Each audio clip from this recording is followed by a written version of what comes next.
Bismillahirrahmanirrahim. Assalamualaikum warahmatullahi wabarakatuh.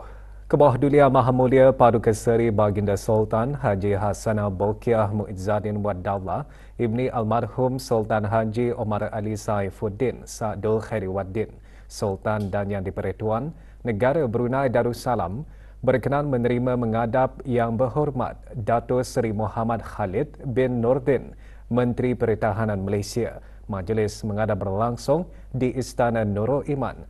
Menyertai Menteri Pertahanan Malaysia ialah Puan Nur Azira Mahadi, Kuasa Usaha Sementara Suruhanjaya Tinggi Malaysia ke Negara Brunei Darussalam dan pegawai-pegawai kanan dari Kementerian Pertahanan Malaysia.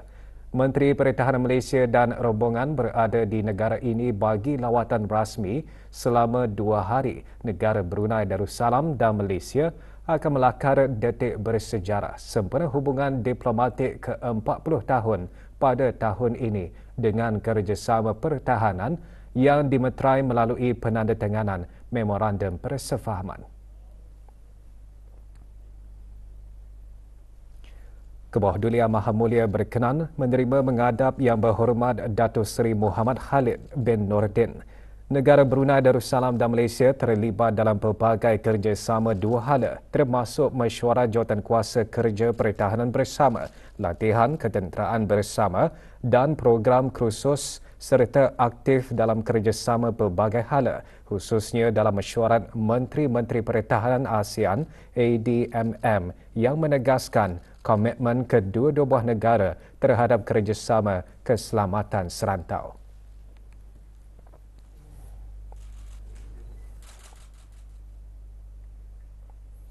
Kebawah Dulia Maha Mulia Paduka Seri Baginda Sultan Haji Hasanah Bolkiah Muizzadin Waddallah Ibni Almarhum Sultan Haji Omar Ali Saifuddin Sa'dul Khairi Waddin Sultan dan Yang di-Pertuan Negara Brunei Darussalam petang kemarin berkenan menerima menghadap secara berasingan Tuan Yang Terutama John Vergo, Pesuruhjaya Tinggi British ke Negara Brunei Darussalam dan Tuan Yang Terutama Kim Song Yun, Duta Besar Istimewa dan Mutlak Republik Korea ke Negara Brunei Darussalam yang akan menamatkan perkhidmatan. Majlis menghadap berlangsung di Istana Nurul Iman.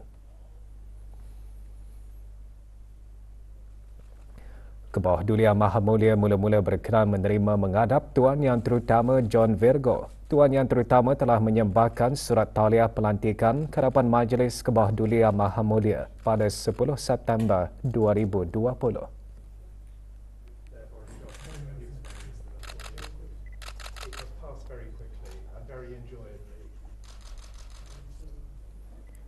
Kebawah Dulia Maha Mulia kemudian berkenan menerima menghadap Tuan Yang Terutama Kim Song Yun. Tuan Yang Terutama telah menyembahkan surat tauliah pelantikan ke hadapan Majlis Kebawah Dulia Maha Mulia pada 11 Oktober 2021.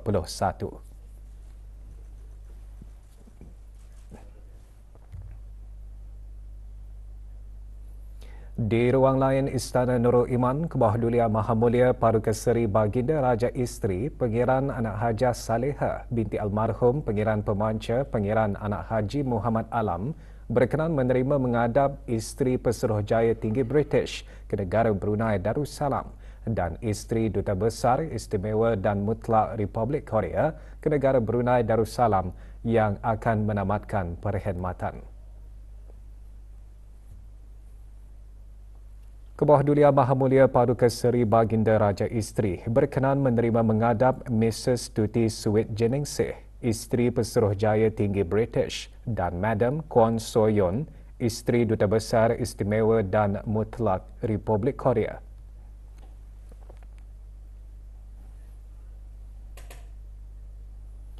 ...262 pegawai dan kaki tangan Kementerian Hal Ehwal Agama dan jabatan-jabatan di bawahnya serta tenaga pengajar dari institusi-institusi pendidikan di bawah kementerian berkenaan kembali menerima pingat kerja lama PKL sempena ulang tahun Hari Keputeraan Kebawah Dulia Maha Mulia Paduka Seri Baginda Sultan dan Yang di-Pertuan Negara Brunei Darussalam ke-77. Majlis dikendalikan oleh Bahagian Dasar dan Strategik dengan kerjasama Bahagian Pentadbiran Kementerian Hal Ehwal Agama. Penyampaian pingat disempurnakan oleh Yang Berhormat Pihin Udana Hatib Datuk Paduka Seri Setia Ustaz Haji Awang Badarudin bin Pengarah Datuk Paduka Haji Awang Othman Menteri Hal Ehwal Agama. Pengurniaan pingat kerja lama sebagai motivasi dan penyuntik semangat kepada warga kementerian untuk meningkatkan lagi kualiti serta produktiviti kerja dengan lebih cemerlang. Nasihat kepada warga perkhidmatan awam supaya melaksanakan tanggungjawab dan amanah dalam pekerjaan. Terus berusaha untuk memperbaiki diri dan melahirkan anak bangsa, anak Brunei kita ni untuk mencapai wawasan 2035 nanti. Motivasi saya selama ini ialah dengan bekerja sebagai satu pasukan, working as a team, dan juga saling menghormati sesama kolik. Perkara yang paling utama adalah keridaan Allah Ta'ala dan keberkatan rezeki yang kita terima. Projek penempatan bantuan peralatan pesakit kepada golongan yang memerlukan dilaksanakan oleh Yayasan Sultan Haji Hassanah Bolkiah bagi memastikan pengurusan amal jariah ke bawah Dulia Maha Mulia Paduka Seri Baginda Sultan Haji Hassanah Bolkiah Muizzadin Wad Daulah serta ahli kerabat diraja Baginda lebih terarah, efektif dan efisien. Projek melalui perkhidmatan kebajikan perubatan Kementerian Kesihatan dan Jabatan Kerja Sosial Perubatan Pusat Pakar Pantai Jerudong PJSC itu dilancarkan di Kompleks Bangunan Yayasan Sultan Haji Hassanah Bolkiah. Hadir Yang Berhormat Pihin Datuk Laila Raja, Meja Jara Bersara Datuk Paduka Seri Haji Awang Halbi bin Haji Muhammad Yusof, Menteri di Jabatan Perdana Menteri dan Menteri Pertahanan kedua selaku pengerusi lembaga pengarah yayasan.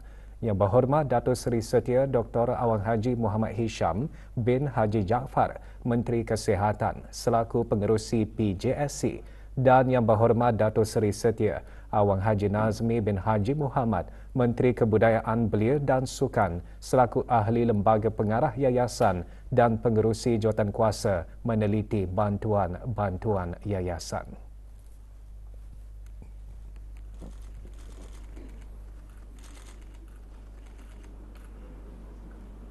Majlis tidak lupa mengucapkan terima Juga diadakan majlis penandatanganan MOU antara yayasan dengan Perkhidmatan Kebajikan Perubatan dan PJSC. Yayasan ditandatangani oleh Dr. Dayang Nur Imtihan binti Haji Abdul Razak, Setiausaha Tetap Perancangan Guna Tanah dan Alam Sekitar selaku pemangku pengarah urusan yayasan. Manakala Perkhidmatan Kebajikan Perubatan dan PJSC masing-masing diwakili oleh Awang Haji Maswadi bin Haji Mohsin, Setiausaha Tetap Kementerian Kesihatan, dan Dr. Awang Haji Mazrul Adimin bin Haji Awang Besar, Pengarah Eksekutif PJSC. Majlis diselajurkan dengan pelancaran penyerahan penempatan bantuan peralatan pesakit kepada golongan yang memerlukan kepada kedua-dua agensi berkenaan. Penempatan bantuan itu akan berpusat di Hospital Raja Isteri Pengiran Anak Saleha dan PJSC serta merangkumi untuk pesakit di seluruh negara.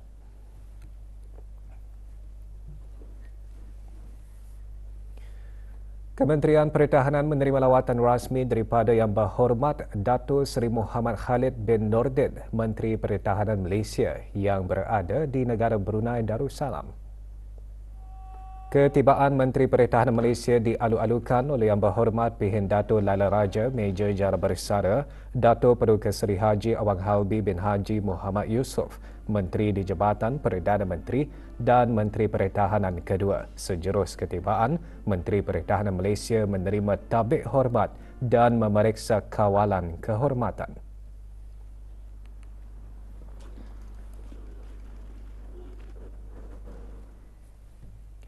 Negara yang melaksanakan pentadbiran Islam berpaksikan iman dan takwa akan mendatangkan keberkatan yang dijanjikan oleh Allah Subhanahu Wa Taala. Ia meliputi perkara-perkara wajib, sunat dan harus. Perkara tersebut dijelaskan oleh Mufti Kerajaan ketika membentangkan kertas kerja bertajuk Pentadbiran Islam Cabaran untuk Semua melalui rakaman video di Seminar Antarabangsa MBI Kelantan 2024 kemarin.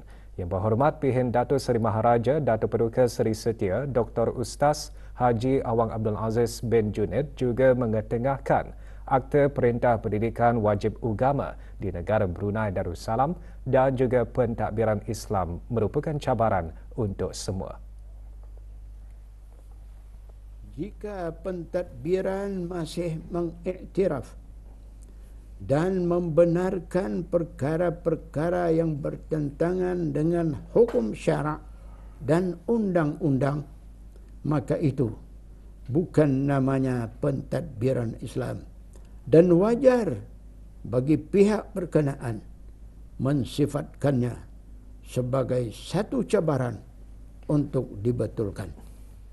Seminar mengetengahkan 12 pembentang kertas kerja menggunakan bahasa pengantara bahasa Melayu, Inggeris dan Arab.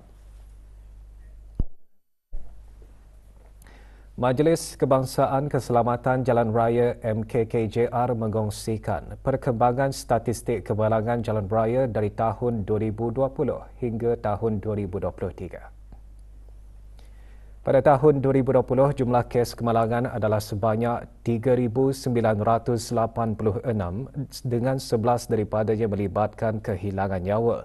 Bagi tahun 2021, jumlah kes kemalangan menurun 3,104 dengan 16 daripadanya melibatkan kehilangan nyawa.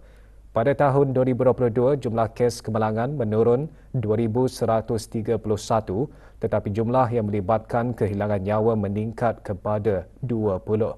Bagi tahun 2023, jumlah kes kemalangan menurun 1,986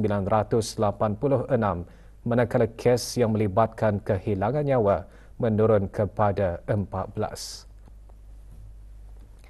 Dari tahun 2020 hingga 2023, peringkat umur yang tertinggi terlibat dengan kemalangan jalan raya sehingga mengakibatkan kecederaan adalah antara umur 18 hingga 38 tahun. Peningkatan juga dicatat bagi keseluruhan kemalangan jalan raya yang mengakibatkan kecederaan dari tahun ke tahun. Dari tahun 2020 hingga 2023, golongan lelaki lebih ramai terlibat dalam kemalangan jalan raya yang mengakibatkan kecederaan dan kehilangan nyawa berbanding golongan wanita. Antara punca kes kemalangan yang melibatkan kehilangan nyawa tidak menumpukan perhatian sepenuhnya ketika memandu dan tidak mematuhi peraturan lalu lintas jalan raya.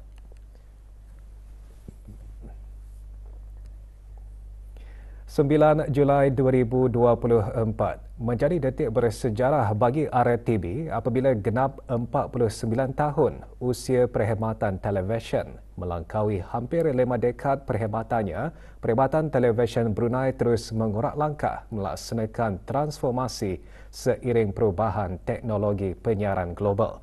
Laporannya bersama Aimaduddin Mawang. Menerusi aplikasi RTB Go Menggunakan TV adalah telefon bimbit lah. Selaras dengan era digital masa kini, siaran TV Brunei kini boleh diakses di mana sahaja secara dalam talian. Aplikasi RTV Go contohnya boleh diakses melalui smart TV atau telefon bimbit. Sesuai dengan peranannya sebagai wadah pembangunan, RTB terus mengukayahkan pelbagai program tempatan dan antarabangsa. Alhamdulillah, peredaran RTB beralih kepada era digital ini boleh mengembang luaskan lagi informasi kepada semua peringkat. Televisyen telah menjadi sebahagian dari kehidupan kita selama beberapa dekad, termasuklah dalam menyampaikan informasi. Sekarang sangat memudahkanlah kerana bukan sahaja menggunakan TV, sekarang menggunakan telefon bimbit pun kitanya boleh mendengar berita. Teknologi memang semakin canggih, IT pun makin canggih. So masa ni tablet masa ni orang ditekan terus diketik type memang keluar, automatik keluar.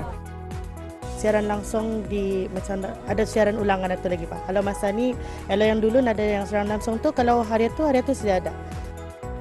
Biarpun pelbagai alternatif digital masa kini, TV Brunei tetap memiliki tempatnya sendiri dalam kehidupan masyarakat di negara ini sebagai media yang mendidik dan menyalurkan maklumat kepada masyarakat.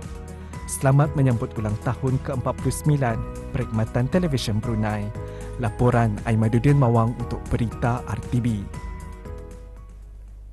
Universiti Brunei Darussalam UBD dengan City University of Hong Kong CTUHK menandatangani Memorandum Persefahaman MOU dan Perjanjian Pertukaran Pelajar.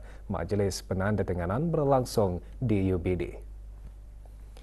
Menandatangani bagi pihak UBD, Dr. Hazri bin Haji Kifli, Naib Chancellor UBD, manakala CTUHK diwakili oleh Presidennya, Profesor Freddy Boy. Dengan penandatanganan MOU dan Perjanjian Pertukaran Pelajar tersebut, kedua-dua institusi akan mengukuhkan kerjasama akademik dan penyelidikan dalam pelbagai bidang yang berkepentingan bersama. Hubungan erat yang sedia ada antara negara Brunei Darussalam dan Republik Singapura terus diperkukuh dengan adanya penganjuran program sekolah berkembar negara Brunei Darussalam dan Republik Singapura yang diselaraskan oleh Jabatan Sekolah-Sekolah Kementerian Pendidikan. Kemarin 12 pelajar tahun 9 dan 10 beserta pengetua dan 2 guru Sekolah Menengah Muda Hashim berlepas meninggalkan negara bagi menyertai program berkenaan. Hadir di lapangan terbang antarabangsa Brunei, Dayang Hajah Marina Cek binti Bujang, pengarah sekolah-sekolah Kementerian Pendidikan. Rombongan akan mengadakan lawatan selama 5 hari ke Montfort Secondary School, MSS, Republik Singapura.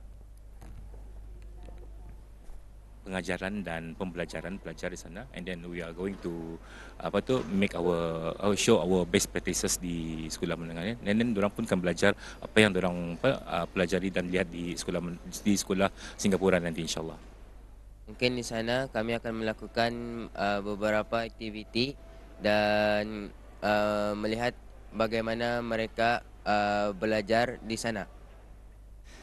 Macam kita akan belajar ilmu leadership dan lain-lain. Ke arah mendedahkan belia mengenai kerjaya industri perhotelan, Jabatan Belia dan Sukan Cawangan Daerah Belait mengadakan bengkel asas kemahiran perkhidmatan dan penyelenggaraan hotel. Disertai oleh 45 belia, bengkel selama 3 hari itu diadakan dengan kerjasama V Plaza Hotel, Kuala Belait. Sepanjang bengkel, para peserta diberi taklimat dan praktikal mengenai asas perkhidmatan dan penyelenggaraan dalam perhotelan, keselamatan dalam bekerja secara individu dan berkumpulan. Selain memberi bimbingan, bengkel ini juga dapat membantu belia untuk mendapatkan pekerjaan dalam bidang perhotelan.